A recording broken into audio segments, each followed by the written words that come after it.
107.5 The Game Podcasting is sponsored by Modern Exterminating, a family-oriented company. Professional, honest, and dependable pest control solutions. We're your one-stop shop for all pests. I think we need to be honest about this defense because I felt like last week, against Missouri, the defense played fairly well. They missed tackles. I'm not trying to argue with that. Yeah.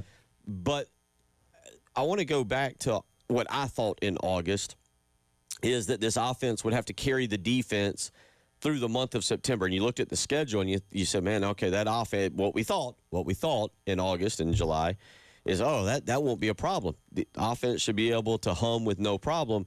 It turns out they haven't been. Sure. The defense is going to replace 5 dudes who got drafted. And you're going to have some really young linebackers and a lot of guys who are having to play and make plays for the first time. And so, all right, offense, get them through the first month of the season and then let Clayton White do his thing and kind of develop. And I thought on Saturday night, that's really what, as we go through today, the positive I'll take is, all right, the defense is progressing almost, to me, on pace as I expect. Yes, there's flaws. Sure. They're not perfect, Tyler. Yeah. But this is a defense that I think when we get, if they can take the bye week and continue to get better, they're going to give you it. They're going to make mistakes, but they're going to give you some chances to make things happen now. This past weekend, very loaded from a sports perspective. Major League Baseball did wrap up its regular season. The Mets have meted once again. They went from being the best team in baseball, I believe, right at about the midpoint of June, collapsed down the stretch. All they had to do was beat the Marlins. They beat the hapless Marlins.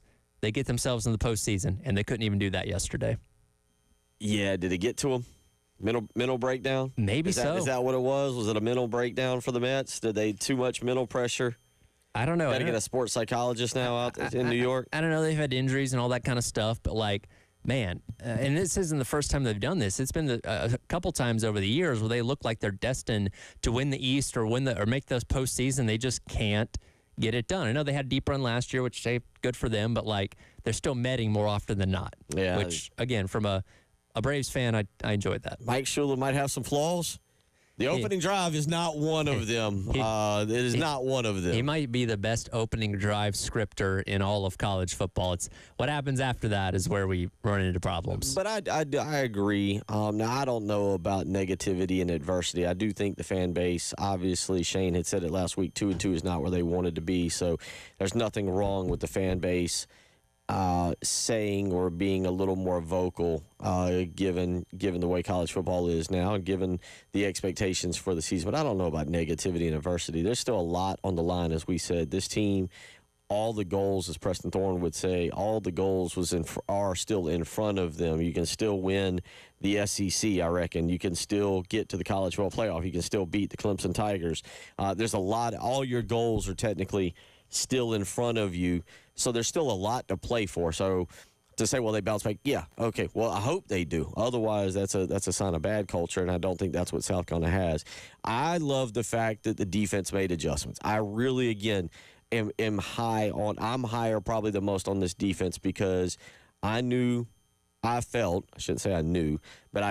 Tyler, that you knew there was going to be a drop-off when you had 5 draft picks, when you lose the defensive lineman that they lost, but it was going to take time, and I thought Clayton White could slowly rebuild this defense. And to me, the big part is you got linebackers there in J.O. and Fred Johnson who are young. And, yes, they got exposed by Vanderbilt. Vanderbilt, with all the play action, with all the window dressing, all the motion, exposed them. And Missouri did the same.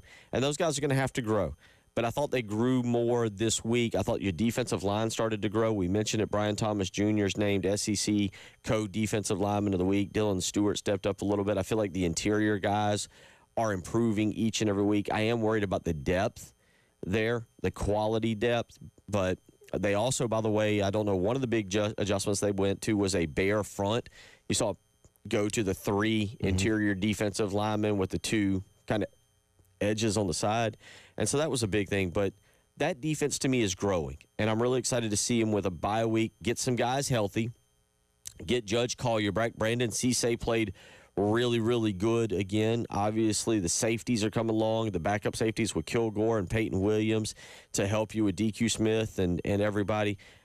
I'm liking where this continue to work on tackling, continue to work on the fundamentals, but they're coming along.